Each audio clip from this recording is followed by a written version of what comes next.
कक्षा 12 के लिए भूगोल की पाठ्यपुस्तक में भाग 2 से प्रवास, प्रकार, कारण और परिणाम पाठ 2 में आता है। उसके 13 क्वेश्चन होते हैं, जिसके एक बाई एक करके देखते हैं। किसी नगरीय समूहन में प्रवासी जनसंख्या का अंश सर्वाधिक है, तो मुंबई है इसका आंसर। किस राज्य में विवाह स्त्रियों के प्रवास का मुख्य कारण नहीं है, तो मेघालय। मेघालय के स्त्रियों के प्रवास का मुख्य कारण विवाह नहीं है। भारत में प्रवास की कौन सी धारा पुरुष प्रधान है, तो ग्रामीण से नगरीय धारा। किस राज्य में सर्वाधिक संख्या में अप्रवासी आते हैं, तो महाराष्ट्र राज्य में सर्वाधिक संख्या में अप्रवासी आते हैं। प्रवास के कारणों को किन दो वर्गों में रखा जा सकता है, तो प्रतिकर्ष कारक, जो लोगों को अपना निवास स्थान छुड़वाने का कारण बनते हैं। अपकर्ष कारक, जो लोगों को विभिन्न स्थानों से अपनी ओर आकर्षित करते हैं। भारत में सबसे अधिक प्रवास किस देश से हुआ है, तो बांग्लादेश से। 30 लाख जनसंख्या भारत में आ गई है। भारत में किस राज्य से सर्वाधिक उत्प्रवासी हैं, तो उत्तर प्रदेश से सबसे बाहर लोग रहते हैं, 26 लाख। आंतरिक प्रवास की 4 प्रमुख धाराओं को बताएं, तो आंतरिक प्रवास की 4 प्रमुख धारा हैं ग्रामीण से ग्रामीण, ग्रामीण से नगर, नगर से नगर, नगर से ग्रामीण। यानी कि गांव का या तो दूसरे गांव में जाएगा या फिर नगर में जाएगा। नगर का आदमी या तो दूसरे नगर में जाएगा या फिर किसी गांव में जाएगा। 9वां क्वेश्चन है, नगरीय समूहों में किस नगर में सबसे अधिक संख्या में प्रवासी आते हैं और क्यों, तो बृहत मुंबई में आते हैं, क्योंकि यह भारत का सबसे बड़ा महानगर है, सबसे बड़ा पत्तन व औद्योगिक नगर भी है। इसलिए श्रमिक यहाँ रोजगार के अच्छे अवसरों के कारण प्रवास करते हैं। क्वेश्चन नंबर 10, प्रवास के मुख्य परिणामों की व्याख्या कीजिए। प्रवास होने से किसी जगह पर क्या परिणाम पड़ता है, उसकी व्याख्या करना है। तो प्रवास के 4 प्रमुख परिणाम हैं। आर्थिक परिणाम, जनांगीय परिणाम, सामाजिक परिणाम, पर्यावरणीय परिणाम। तो आर्थिक परिणाम में क्या है, प्रवास का मुख्य कारण आर्थिक क्रियाओं के द्वारा धन प्राप्त करना है, जिसके लिए विभिन्न स्थानों से प्रवास किया जाता है। जननांकीय परिणाम, प्रवास से देश के अंदर जनसंख्या का पुनर्वितरण होता है, जिससे आयु लिंग अनुपात में गहरा प्रभाव पड़ता है। सामाजिक परिणाम, प्रवासी सामाजिक परिवर्तन के कार्यकर्ताओं के रूप में कार्य करते हैं और नवीन प्रौद्योगिकियों, परिवार नियोजन, बालिका शिक्षा इत्यादि से संबंधित नए विचारों का नगरीय क्षेत्रों से ग्रामीण क्षेत्रों की ओर विसरण इन्हीं के द्वारा होता है। पर्यावरणीय परिणाम, ग्रामीण से नगरीय प्रवास की ओर बढ़ने से नगरों में जनसंख्या बढ़ती है, जिससे वहाँ की भौतिक व नगरीय और नागरिक एवं व्यक्तिगत सुविधाएं कम हो जाती है और गंदी बस्तियां बनने लगती है।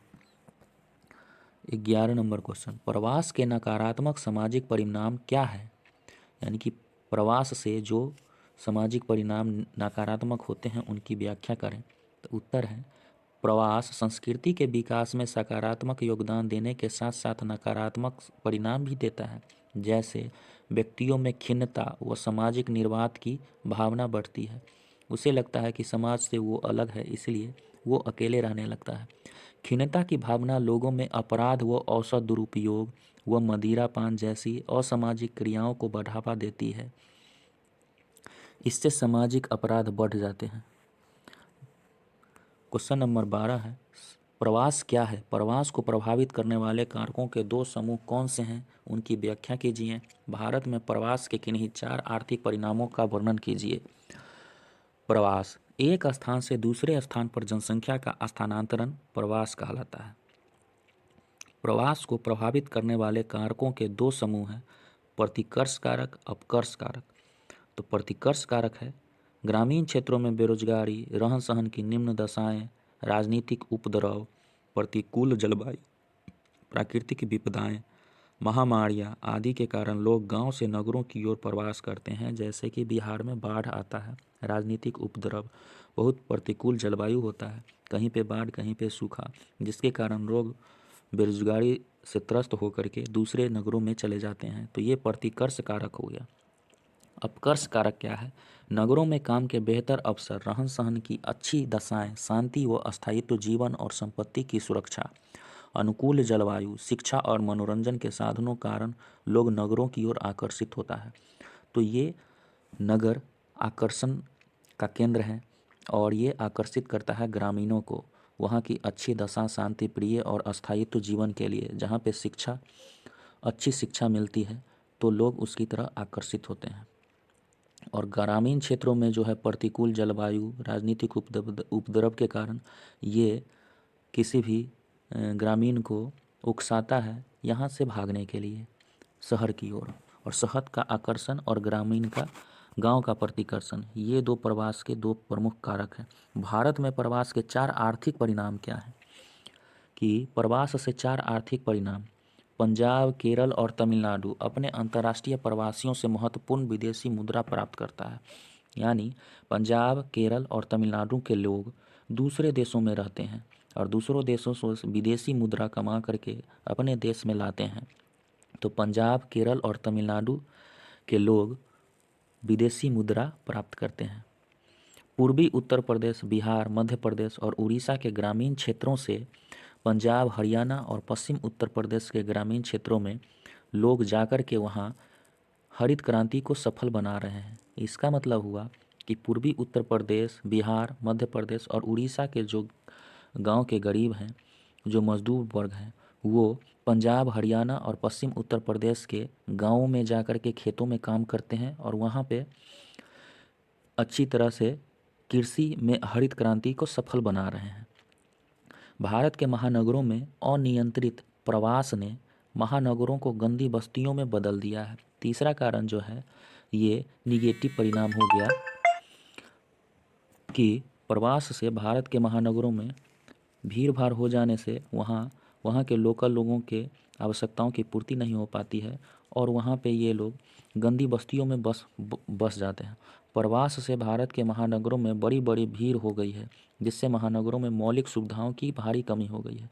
प्रवासियों द्वारा पहुँचाई जा रही हुंडियों ने उनके मूल स्थानों में परिवर्तन लोन में महत्वपूर्ण भूमिका अदा की है। 13 नंबर और अंतिम क्वेश्चन है, भारत में स्थानिक के जननांकिकीय और पर्यावरणीय परिणामों का संक्षेप में वर्णन कीजिए। भारत में प्रवास के जननांकीय परिणाम क्या हैं? तो प्रवास से देश के अंदर जनसंख्या के वितरण में असंतुलन पैदा होता है, क्योंकि एक जगह से दूसरे जगह का स्थानांतरण होने से वहाँ पे स्त्री पुरुष के अंतर हो जाता है जनसंख्या में। दूसरा है, ग्रामीण क्षेत्रों से युवा आयु वाले दक्ष और कुशल लोगों द्वारा नगर की ओर प्रवास करने से ग्रामीण जननांकिकीय संगठन पर प्रतिकूल प्रभाव पड़ता है। नगरों की जनसंख्या में आयु व लिंग संरचना में गंभीर असंतुलन पैदा हो जाता है। नगरों में लगातार बढ़ती जनसंख्या प्रवास का परिणाम है।